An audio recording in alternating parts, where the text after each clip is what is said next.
دیکھیے میں صاف عرض کر دوں، علماء حق میں یہ مانتا ہوں کہ دنیا کبھی خالی نہیں ہوگی ان سے. یہ در حقیقت ختم نبوت کے لوازم میں سے ہے کہ جب نبوت کا سلسلہ ختم ہوا تو جو خلا پیدا ہوا اس کو پر کیا ہے اللہ نے کس چیز سے؟ ایک قرآن مجید کی حفاظت. نمبر ایک یہ کہ اس میں تحریف نہیں ہو سکے گی. نمبر دو، مجددین، ہر صدی میں اللہ تعالیٰ ایسے لوگ اٹھاتا رہے گا جو صحیح دین کو اثر نو، وہ جو بھی بدعات کا تمار ہوگا اس میں سے پھر وہ صحیح دین کو نکال کر دنیا کے سامنے پیش کر دیں گے. نمبر تین، لا تزال من امتی طائفۃ قائمین علی الحق. تیسری چیز یہ کہ میری امت میں ہمیشہ ایک گروہ ضرور حق پر قائم رہے گا. کوئی نہ کوئی گروہ، چھوٹا ہو بڑا ہو، لیکن ایسا نہیں ہوگا کہ دنیا اہل حق سے خالی ہو جائے. یہ بھی ختم نبوت کے اس خلا کو پر کیا گیا ہے کہ جو کام پہلے ایک نبی کی دعوت اگر ختم ہوئی دوسرا نبی آ گیا، اس کی بات لوگ بھول گئے، اس سے اگلا آ گیا.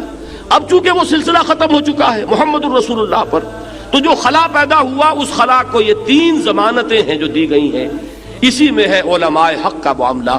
تو علماء حق تو در حقیقت ہماری سب سے بڑی متاع ہے، ہماری سب سے بڑی قیمتی شے ہیں. ان کی طرف رجوع، ان سے استفادہ اگر نہیں کریں گے تو دین ہمیں حقیقت کے اعتبار سے حاصل نہیں ہو سکے گا. لیکن ساتھ ہی یہ جان لیجئے کہ ان علماء حق کے ساتھ ساتھ علماء سو بھی ہیں کہ نہیں، اکثریت ان کی ہے کہ نہیں.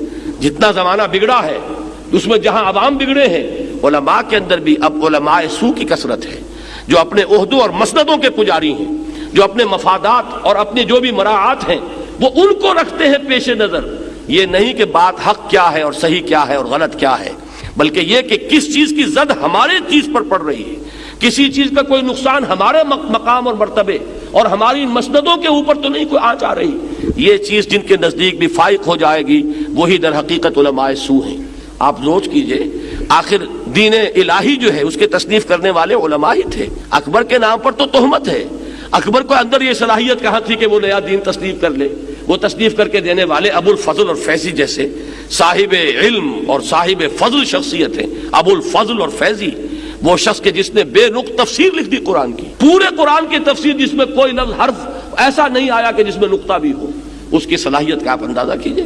لیکن یہ ہے کہ جب یہی علم، جب اس میں بغیم بینہم آ جاتا ہے تو یہی علم جو ہے انسان کا مارے آستین بنتا ہے، یہی علم اس کے لیے وبال جان بن جاتا ہے. علم را بر دل زنی یارے بود، علم را بر تن زنی مارے بود. اس علم کو اگر تم اپنے دل کے اوپر لگاؤ گے تو یہ تمہارا ساتھی ہے، مددگار ہے، یار ہے. اور یہی تن کے اوپر لگاؤ گے، تن پروری کا ذریعہ بناؤ گے تو یہی علم جو ہے یہ سانپ بن کر تمہیں ڈسے گا.